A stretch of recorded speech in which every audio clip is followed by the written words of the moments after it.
Hello viewers, welcome to my channel. आज हम से जेम्स जेनसन की बुक आपके अवचेतन मन की शक्ति से आगे का 14 चैप्टर पढ़ने जा रहे हैं। अपने इच्छित परिणाम किस तरह प्राप्त करें। असफलता का सबसे बड़ा कारण है आवश्यकता से अधिक मेहनत करना मगर आत्मविश्वास का कम होना। मैंने इस पुस्तक में कई स्थानों पर टीम गोल्फ का संदर्भ दिया है। उनकी सबसे अधिक बिक्री का रिकॉर्ड कायम करने वाली पुस्तक the inner game of tennis से मैंने मुख्यतः ये सीखा कि प्रयास करने का भाव प्रदर्शन को बाधित करता है। पहले मैं अपने कार्यकारी समूह में कहा करता था ऐसा होना ही चाहिए, मगर टीम से मिलने के बाद हमारी भाषा में बदलाव आ गया और हम कहने लगे चलिए इसे होने देते हैं। जब हम किसी काम में उलझ जाते हैं या समस्याग्रस्त हो जाते हैं तो हम अपने आप से ही पूछते हैं क्या हम आवश्यकता से अधिक प्रयास तो नहीं कर रहे हैं। जैसे कि डॉक्टर मर्फी ने ऊपर लिखा है, असफलता का सबसे बड़ा कारण है आवश्यकता से अधिक मेहनत करना मगर आत्मविश्वास का कम होना। कुछ लोग चेतन और अवचेतन मन की कार्यप्रणाली को पूरी तरह से ना समझकर उसके द्वारा अपने सवालों के सही जवाब नहीं पा पाते हैं। जब आपको यह पता होता है कि आपका मन किस तरह काम करता है तो आपका आत्मविश्वास बढ़ जाता है। यह याद रहे कि आपका अवचेतन मन जब भी किसी सूचना को ग्रहण करता है वो उसे सत्य बनाने में जुट जाता है। किसी सूचना को ग्रहण करने के बाद वो अपने सभी समाधान को उपयोग करके अति चेतन मन के सभी मानसिक और आध्यात्मिक सिद्धांतों का उपयोग करके उस सूचना को सत्य बनाने में जुट जाता है। यह सिद्धांत अच्छे और बुरे दोनों तरह के विचारों के लिए एक जैसा काम करता है। यदि आप इसे नकारात्मक रूप से इस्तेमाल करते हैं तो ये आपके जीवन में असफलता, तकलीफ और संदेह लाता है। इसके विपरीत यदि आप इसका उपयोग रचनात्मक रूप से करते हैं तो ये आपके लिए मार्गदर्शन, स्वतंत्रता और मन की शांति का स्रोत बन जाता है। आपके सवालों के सही जवाब तभी मिलते हैं जब आपके विचार रचनात्मक, सकारात्मक और स्नेहिल होते हैं। इससे यह पता चलता है कि असफलता से उबरने के लिए और अपने सवालों के सही जवाब पाने के लिए आपको केवल अपने विचारों का व्यवस्थित करना है, उन्हें अपने अवचेतन मन को खोजना है और स्वयं उन विचारों का सत्य रूप से परिणित होते हुए देखना है।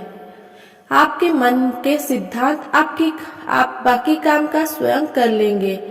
अपनी प्रार्थना को विश्वास और आत्मविश्वास की ओर मोड़ दें। आपका अवचेतन मन इसे ग्रहण करेगा और इसका उत्तर देगा।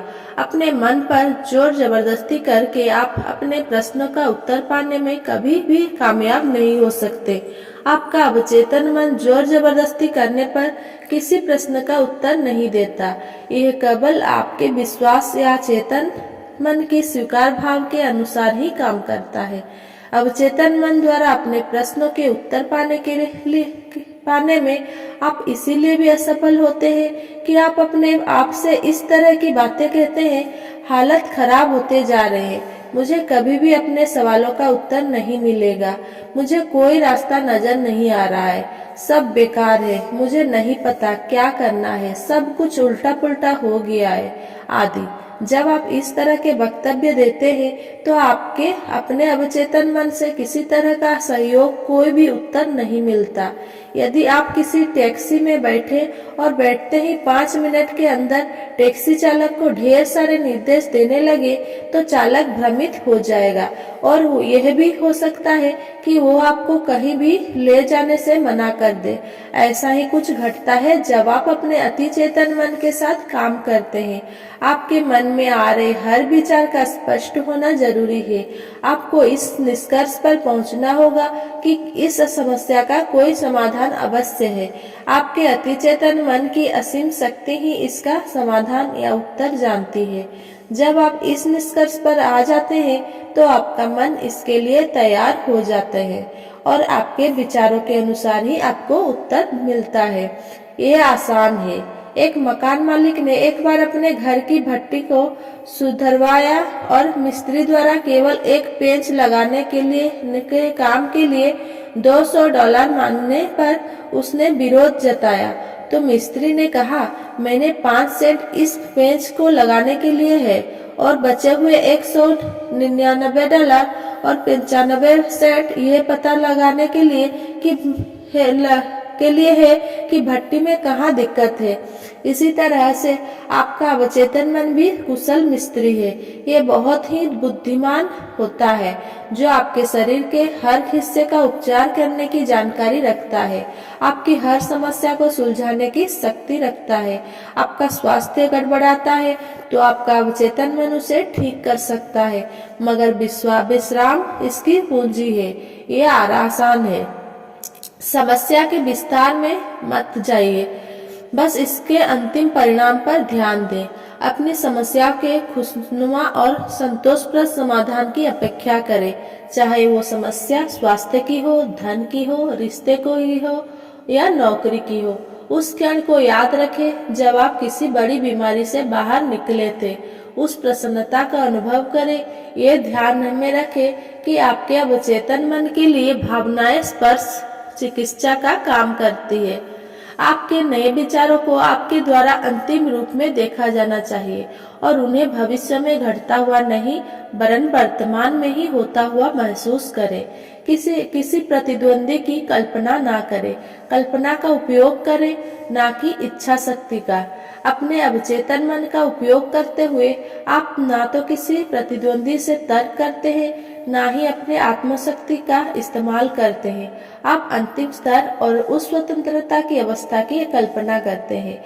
आपकी बुद्धि इसमें व्यवधान डालने का प्रयास करेगी, मगर किसी बच्चे की तरह चमत्कार पैदा करने वाली शक्ति के प्रति विश्वास रखें। उस स्वतंत्रता की कल्पना करें और उसे भावनात्मक रूप से महसूस भी करें जिसकी लालसा आपके मन में है। प्रक्रिया के रास्ते में आ रहे सारे व्यवधान हटा दें। सबसे सरल रास्ता ही सबसे अच्छा होता है। विपरीत प्रयास का सिद्धांत, आप जो चाहते हैं उसके विपरीत क्यों घटता है। फ्रांस के प्रसिद्ध मनोवैज्ञानिक कुए विपरीत प्रयास के सिद्धांत का वर्णन करते हुए कहते हैं, जब आपकी इच्छाएं और कल्पना दोनों एक दूसरे के विरोधी होते हैं तो आपकी कल्पना की जीत होती है। उदाहरण के लिए मान लीजिए आपको किसी कमरे में पड़े लकड़ी के पटरे पर चलने के लिए कहा जाता है तो आप बिना सवाल किए उस पर चलकर जाएंगे, मगर यदि उसी पटरे को 2 दीवारों के बीच 20 फुट की दूरी पर रखा जाए तो क्या आप उस पर चलेंगे। आपकी उस पटरे पर चलने की इच्छा को आपके मन में बैठा डर और उसके कारण बनी गिरने की कल्पना द्वारा रोका जाएगा। इसके कारण उस पटरे पर चलने की आपकी इच्छा उलट जाएगी और असफलता का विचार पुष्ट हो जाएगा। मानसिक प्रयास हमेशा स्वयं को पराजित करने के लिए और हमारी इच्छा के विपरीत काम करता है। किसी परिस्थिति से बाहर आने में आप समर्थ नहीं है, शक्तिहीन है। ये प्रधान विचार हमेशा आपकी इच्छा के विपरीत काम करता है। आपका अवचेतन मन इस प्रधान विचार के अनुसार ही काम करता है।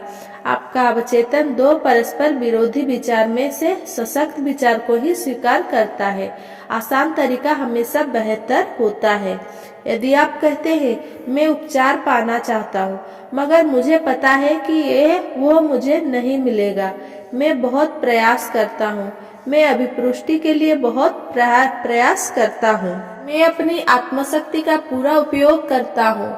यहाँ आपको ये समझना होगा कि आपको आपके प्रयासों में त्रुटि है। अपने अवचेतन मन को अपने आत्मशक्ति के बल पर किसी विचार को स्वीकार करने पर मजबूर न करें। ऐसे प्रयास असफलता को सुनिश्चित करते हैं और आपको अपनी इच्छा के विपरीत परिणाम मिलता है। नीचे दिया जा रहा अनुभव लगभग हर विद्यार्थी को अपने जीवन में होता होगा। विद्यार्थी परीक्षा देने के लिए परीक्षा कक्ष में बैठते हैं। जैसे ही प्रश्न पत्र उनके सामने आता है, उनका सारा ज्ञान उनका साथ छोड़ देता है। उन्हें ऐसा लगता है कि दिमाग एकदम भयावह रूप से खाली हो गया है और वे दिए गए प्रश्नों के उत्तर खोजने में अपने आप को असमर्थ पाते हैं। वे अपने दांतों को जितना पीसते हैं, अपने दिमाग पर जोर डालकर उत्तर याद करने की जितनी अधिक कोशिश करते हैं, उत्तर उनसे उतनी ही दूर चले जाते महसूस होते हैं। मगर जब वे परीक्षा कक्ष से बाहर निकल जाते हैं और मानसिक तनाव कम हो जाता है, उस समय अचानक सारे प्रश्नों के उत्तर उनके दिमाग में अपने आप आने लगते हैं। परीक्षा कक्ष में उत्तर याद करने के लिए अपने दिमाग पर अनावश्यक जोर देना ही उनकी असफलता का कारण बनता है। ये विपरीत प्रयास के सिद्धांत का एक उदाहरण है, जिसमें आप अपनी इच्छा की विपरीत परिणाम प्राप्त करते हैं। इच्छा और कल्पना के मध्य का संघर्ष समाप्त करके उनमें सामंजस्य बैठाना जरूरी है। मानसिक शक्तियों का उपयोग करने का अर्थ है ही ये मान लेना है कि यहाँ विरोधाभास है। जब आपका मन किसी समस्या से बाहर निकलने पर ध्यान केंद्रित करता है तो यह किसी तरह की रुकावट पर ध्यान नहीं देता, और जब आपके दोनों पक्ष में किसी तरह का विरोधाभास नहीं रहता तो आपके प्रश्नों के उत्तर आपको मिलते हैं। ये दो पक्ष आप और आपकी इच्छा हो सकते हैं, आपके विचार और भावनाएं हो सकते हैं, आपकी इच्छा और कल्पना हो सकते हैं। अपनी इच्छा और कल्पना के बीच संघर्ष को कम करने के लिए आप अपने आप को उनिंदी अवस्था में लाते हैं, जहां सभी क्रियाएं एकदम धीमी हो जाती है। उनिंदी अवस्था में चेतन मन लगभग निष्क्रिय हो जाता है और अवचेतन मन सक्रिय रहता है। अपने अवचेतन मन को कोई सूचना देने का सबसे बढ़िया समय सोने से पहले का होता है। इसका कारण यह है कि अवचेतन मन की सूचनाओं को ग्रहण करने की या उनके स्पष्टीकरण की गति सोते समय और सोकर उठने के बाद सबसे अधिक होते हैं। इस समय चेतन मन में उपस्थित नकारात्मक विचार और कल्पनाएं जो अवचेतन मन को प्रभावित करती है और आपकी इच्छा को पूर्ण होने में बाधा डालती है, मौजूद नहीं होते।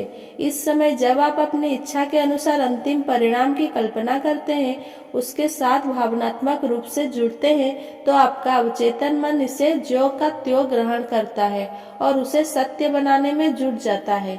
कोई महान लोग अपनी समस्याओं और दुविधाओं को हल करने के लिए संतुलित, निर्देशित और अनुशासित कल्पना का ही सहारा लेते हैं, ये जानते हुए कि वे अपनी कल्पना में जो देखेंगे और उसे सत्य मानते हुए उसके साथ भावनात्मक जुड़ाव महसूस करेंगे, वो सच होकर ही रहेगा। याद रखने योग्य बातें: एक, मानसिक दबाव या अत्यधिक प्रयास आपकी चिंता और डर को दिखाते हैं और आपके उत्तर को रोकते हैं। सहज रहे, ये आसान है।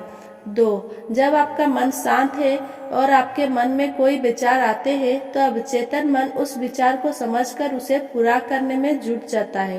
3, पारंपरिक तरीके के बारे में व्यक्तिगत रूप से सोचें और योजना बनाएं। ये जान ले कि हर समस्या का कोई ना कोई समाधान होता है, हर प्रश्न का उत्तर होता है। 4, स्वास्थ्य का अनुभव करने से स्वास्थ्य मिलता है, संपत्ति का अनुभव करने से संपत्ति प्राप्त होती है। आप क्या अनुभव करना चाहते हैं? 5, कल्पना आपका सबसे शक्तिशाली औजार है। जो प्यारा है और सामंजस्यपूर्ण है, उसकी कल्पना करें। आप अपनी कल्पना का ही प्रतिरूप है। 6, निद्रामग्न अवस्था में आपके अवचेतन मन और अवचेतन मन के बीच का संघर्ष सबसे कम होता है।